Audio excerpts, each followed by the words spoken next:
more dirty rusty parts. So there's a few of these vents on the XC that are vacuum controlled, like that little fella. So we'll just test that. I don't know that I'll be replating it or anything. I see people replate those, but that's not my intent. And obviously we've got to find some foam.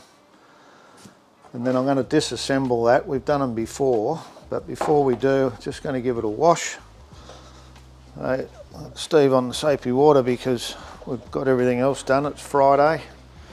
Just trying to get a few loose ends, so bucket of water and a bit of a brush so that I can take some photos of that, and then we'll pull them apart, clean up the rusty bits, give them a coat of paint of some sort, and then reassemble and lubricate, and looks like the rubbers will be okay.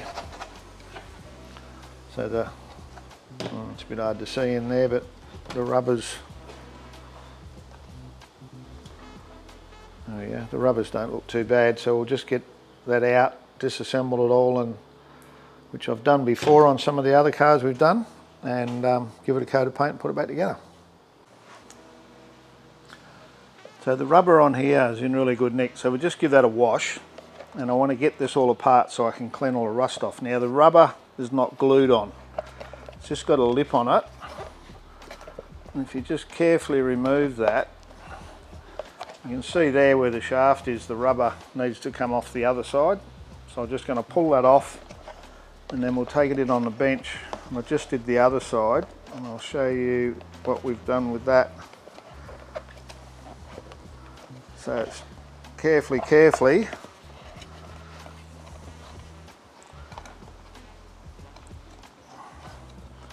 I want to get that off, because I don't want to wreck it while I'm pulling the shaft out, because they're all a bit rusty.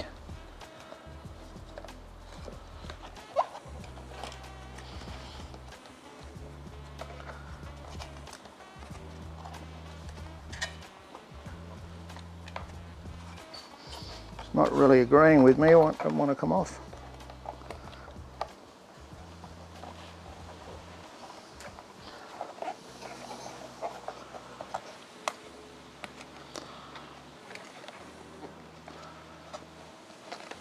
Okay, nearly there.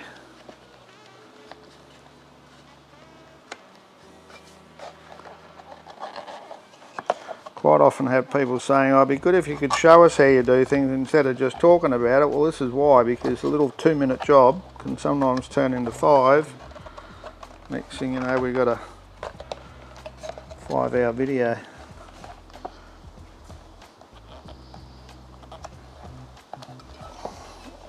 Righto. So there's the rubber,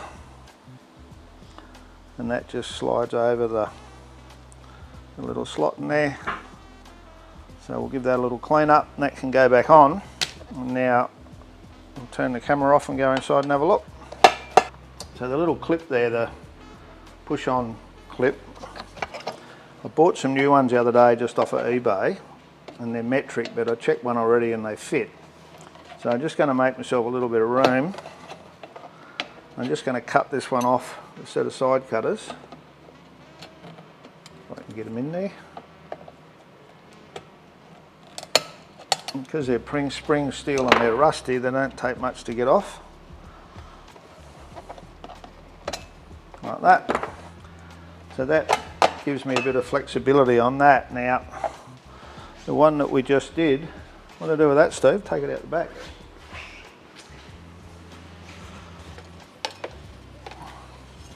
That shaft just slides through, and it's got the flap on it to stop it turning. So I managed to push that out just with a punch. So I'll do this one now, knock it out. That way we can treat these.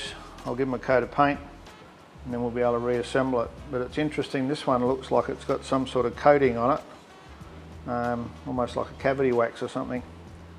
So we'll put them into some sort of solution and clean them up the best we can and give them a coat of paint. Righto, it's Friday night. Got Ben over giving me a bit of a hand just to keep me motivated moving forward. So we're playing brakes. So I had these bit more stuff left over from another job, but got a set of twin spot calipers, PBRs, and they're off of AU3 Falcon, and we've just set them up now, so they're part of a hoppers stoppers kit, I believe, which uses a Commodore front rotor, and you can see there it's been re-drilled for the Falcon, and then there's a couple of blocks that space everything out to get that caliper to sit in the right place. So the advantage with these is you can run a 15-inch wheel, but you've got a twin piston rather than a single piston. So if we go back over here on the table, you'll see the stockers there, a little bit tired. It was interesting that this car's done 50,000 Ks, 52,000, and these still had the wires on the bolts from the factory, and I believe that they're the original brake pads because the car was a bush car and just ran up and down the road, probably didn't use the brakes much at all. So what we're doing tonight is I've got these in here because I wanted to get this bracket where it bolts onto the chassis rail so that I can mount the lines that came with these. So I dare say they're the AU hose, and I've been able to cut that fitting off and drill it out so that I've got the original mount, and that way we can use the original lines. We're going to make all new lines, but it gives Phil a good chance to know where the original ones go, and he'll make all new stainless steel ones. So we're just bolting everything up, and to go with that I've bolted the booster and the master cylinder back in so that we can get all the lines back in, the original lines, just all finger tight, and then when Phil comes over he can use that as a guide to make his new stainless line. So the reason I'm doing that now, it's a lot easier for him if the car's not painted, and a little bit less grief for me watching him do it as well, because if you've ever seen anyone make brake lines, you got to fit it, and it's got a big long piece going all over the place, and he's got to tape everything up. So this will just make life a lot easier for everybody. I forgot, I've got one little table out here tonight because these are all the brake lines that come off Cobra 400, Venom number 66, and also the panel van. So I'm working my way through picking out the best of them because for some reason they always seem to have a few extra bends in them from over the years. So we're just trying to get what I believe to be as close as possible to the original factory lines, and we'll be able to just copy those with what we're going to do. Righto, so I've just out the back cut that off just with a 1mm blade, and I'm after the bracket. So what I'm going to do now is just drill out the fitting, because that's pressed in. So I'm just going to do a small hole, work my way up till I need 5/8. So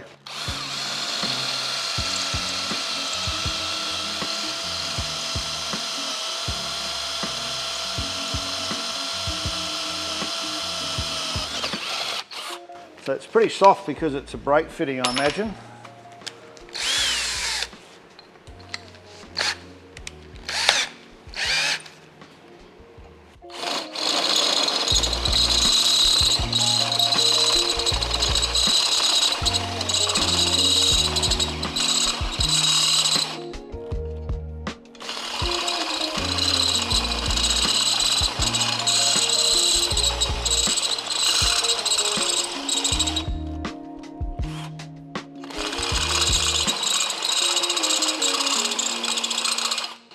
I don't need to go all the way because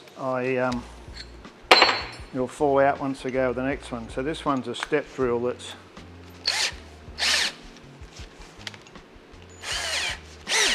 a bit big for the little drill I'm using, but that's all right. I'll even put a bit of cut and paste on it, make life a bit better. Not a bad trick actually. So it's just a cutting compound. You whack your drill bit in there and cuts a lot better.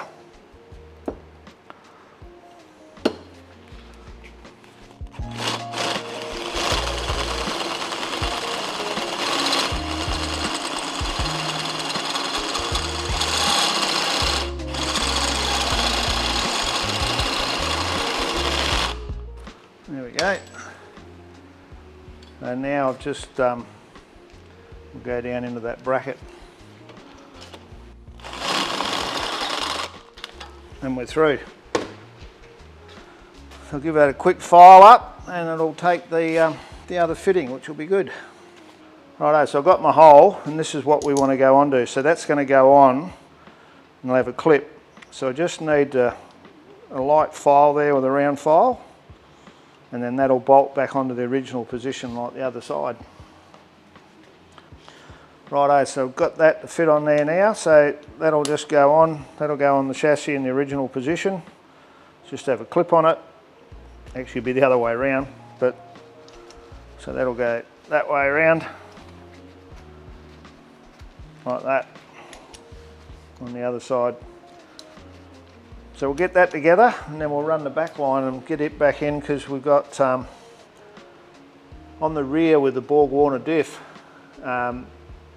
if the standard single system had a different hose going from the diff to the body, and I'll show you how that works, because if you're going to run a twin system, the hose is always in the way. So we're going to make it the same as a V8 so that it actually works properly, or a twin system on a V8 I should say, because a factory V8 single exhaust has a different brake line than a twin system.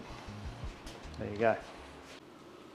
Righto, don't you hate it when you record something and you forgot to turn the microphone on? Anyhow, I'm out here on Saturday messing about. So these are the little arms that go through these for the vents, for the cold air. So they were mainly just surface rust. So I've put them in vinegar for probably 6 hours and then run them on the wire wheel. So that's the big wire wheel, this one over here. So I just run them over that, just lightly. If you push too hard on it, first thing is it'll grab, but secondly it'll actually mark the metal up. And then these ones here ended up in the soup for nearly 24 hours. So soup being vinegar. So I've just got a little one there made up with the cleaning vinegar. That had some sort of coating. I don't think it was a paint, but it had something on it, but it's taken all that off, and I've now given those a deoxidine just to stop them rusting while I get around to what I'm going to paint them with. And then this one here was all surface rust as well.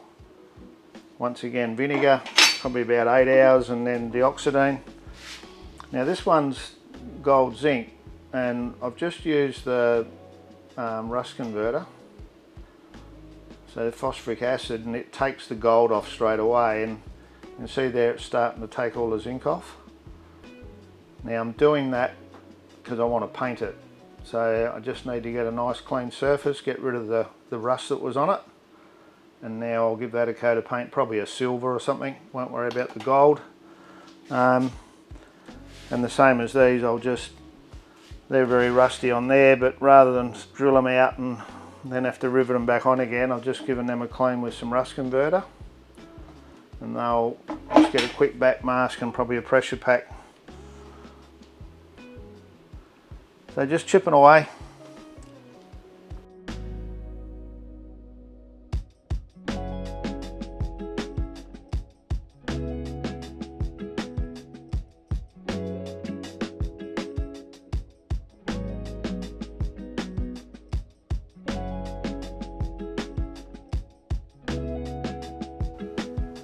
So all these little parts off that, those vents. So I've gone straight from bare metal. I've used the CF black epoxy and then put some satin clear straight over the top of the epoxy, because you can paint the epoxy direct with no primer. So I've done all the little arms and things. So now I'll be able to put those back together. And then these are the flaps. So none of this is ever going to get seen, but at least I know that it's all done properly. And then the other thing I've been doing, that we'll probably put in a different episode to those parts, is the hinges. I cleaned those up, and I've just taken that rough edge off that one face and just rounded this bit off, so that when I bolt that onto the pillar, it doesn't want to wreck the paint when I'm trying to adjust things. Just makes it a little bit better. And I've just run a bit of paper along these edges so that this roller has got a nice surface to run on, because they're a bit how you're going as well. These ones, so this stuff's all just still in the CF black. I put 2 good coats of the epoxy on it, and those there, I've ground those up, all the faces, and they'll probably just want a little bit of filler here and there, but I'll put them on, get everything squared up and everything gapped before I do any more with them. But I just wanted to get them to a point where they weren't bare metal, because then I've got to deal with the rust. I know, a bit like doing surgery here at the moment, so I'm trying to put these back together now. So one thing I learned a long time ago is take plenty of photos, because when you go to put it back together, you need to make sure you got the bracket around the right way, because it will fit a couple of ways. Sometimes it's really obvious, other times not so much, and I've put things together and you go, bugger, it's around the wrong way. So I'm just going to use an aluminium rivet, and what I'm going to do is just a pop rivet, but on the back I'm going to put a little washer so that when it pulls up against the plastic it'll be able to pop and it'll last. And I need an extra pair of hands to do that because of the rivet gun I've got. So I'll just make sure I've got that right to my photo. Watch you don't lose a finger, Steve. Yep.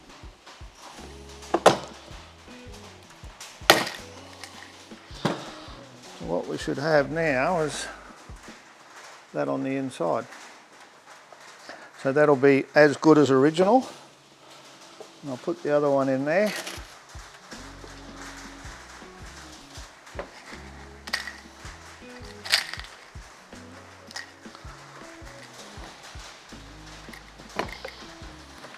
Yep.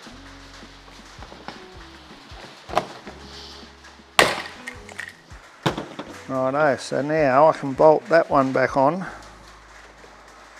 and that'll go onto the lever. So with these ones here, when we took these apart, the rubber wasn't glued to that, but because it's all getting a bit old, I decided just to put a bit of rubber glue between the two to make sure it doesn't come off. And then once again, using my photos, I'll make sure I get that the right way around. And I wanted to put that on before I did this, just so that I didn't create any issues for myself. So now I'll work out which way I've got to do that, and we'll put that together. So I had to go and check the video to make sure I got this flap in the right way. So that's just going to go through there and slide back in to that. And we had a little bit of trouble getting them out, but I'm hoping it was just the rust and all that was causing that.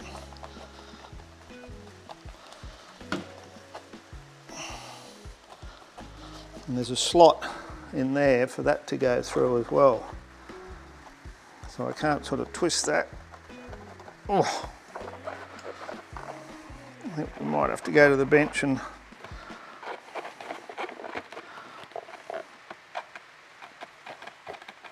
all right.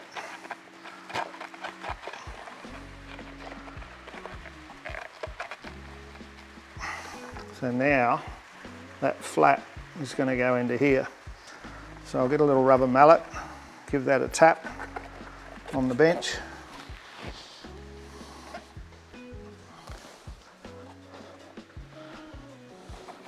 Now it's probably important which way around this is as well. So if I've got that in the wrong way, it's not going to line up.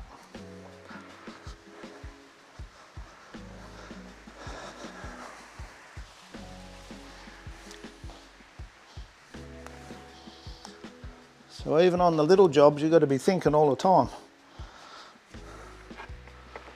So that was facing downwards. So that looks like I'm in the right position.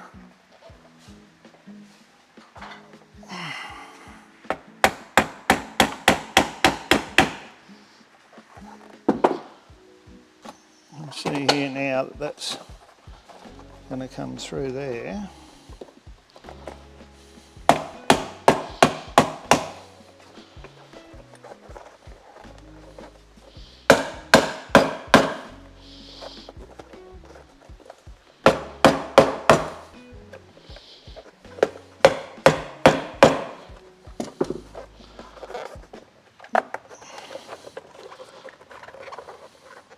should be able to push that rubber out of the way.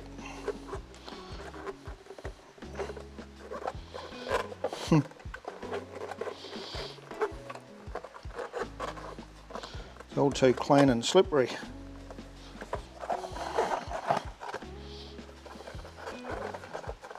God. Just hold that, Steve, please.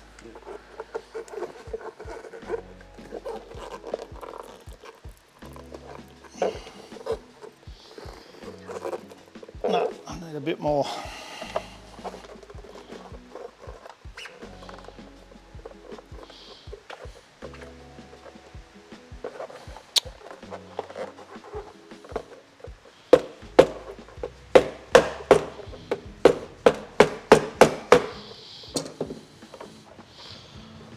So that's now down against there, and we're almost hanging out that side, and it wouldn't have been out by much, so I just need a little tiny bit more, I think. There we go.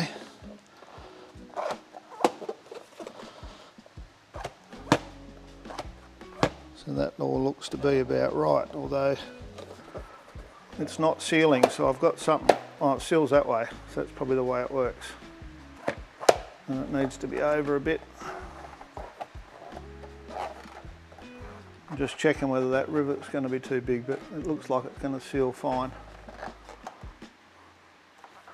Now, the next little job is these gadgets I bought off eBay. So they're a little, what do they call them? Internal tooth star lock push on locking washer. It's a big long word, isn't it?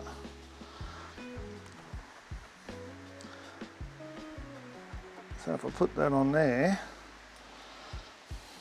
I've got a socket here for something else that will do the job just nicely, I think. If it's the right size, it'll go on like that. So I'll just push that down a little bit more, I think, just to close that plastic up a bit more.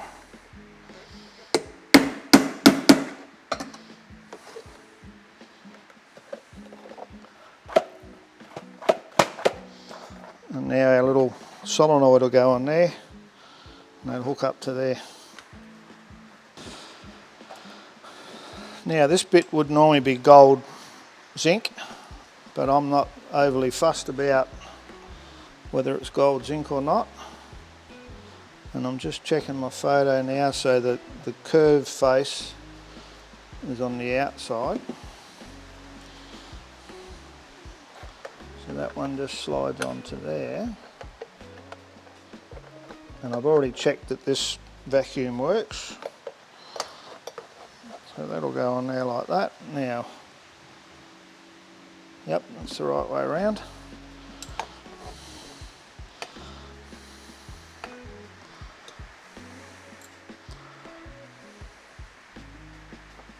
All fingers and thumbs today.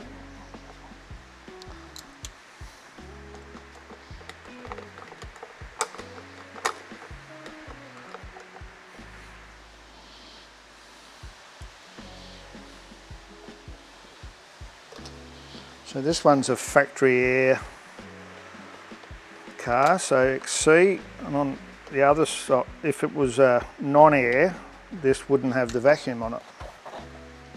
Right, we're all good. So that'll pull like that. Pretty happy about that.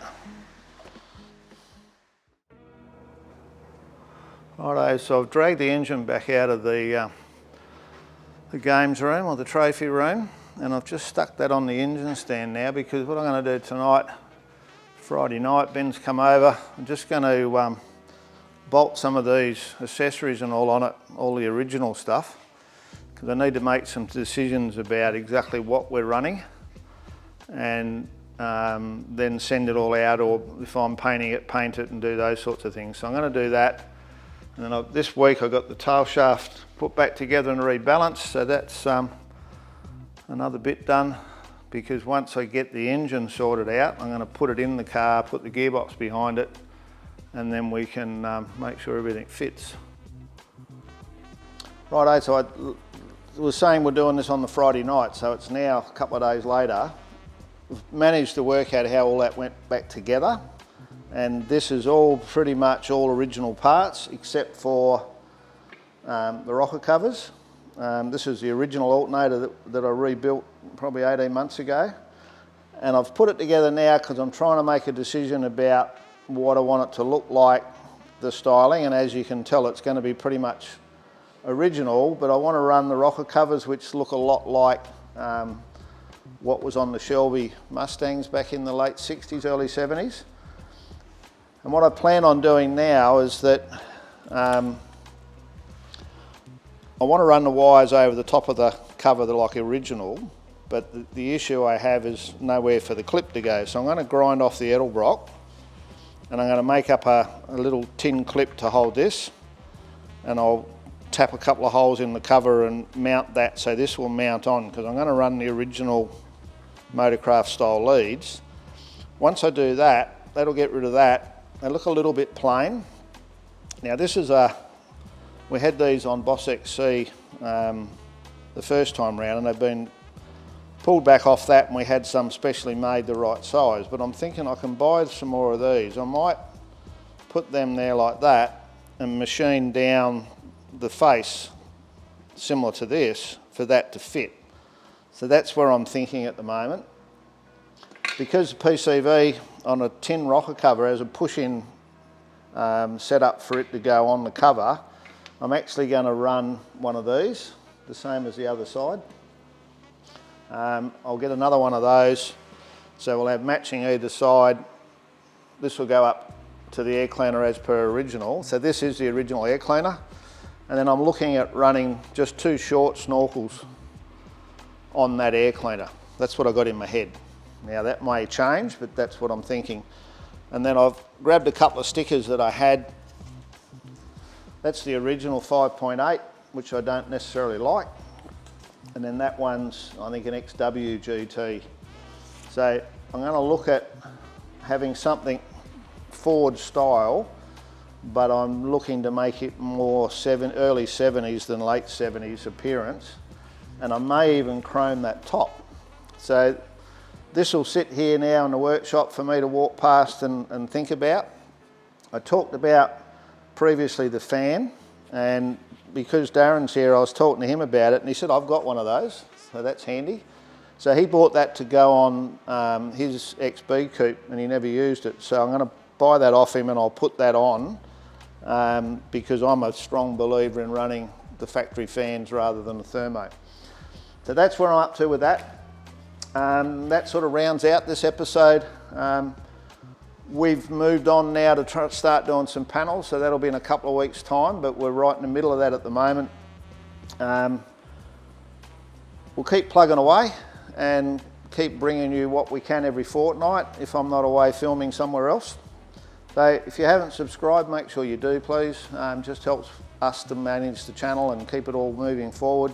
If you've got any questions about what I'm doing, what I'm using, don't be frightened to ask, and we'll try and put as much as we can in the description. And click the like button. That's about it. So thanks for joining us, and we'll see you on the next one.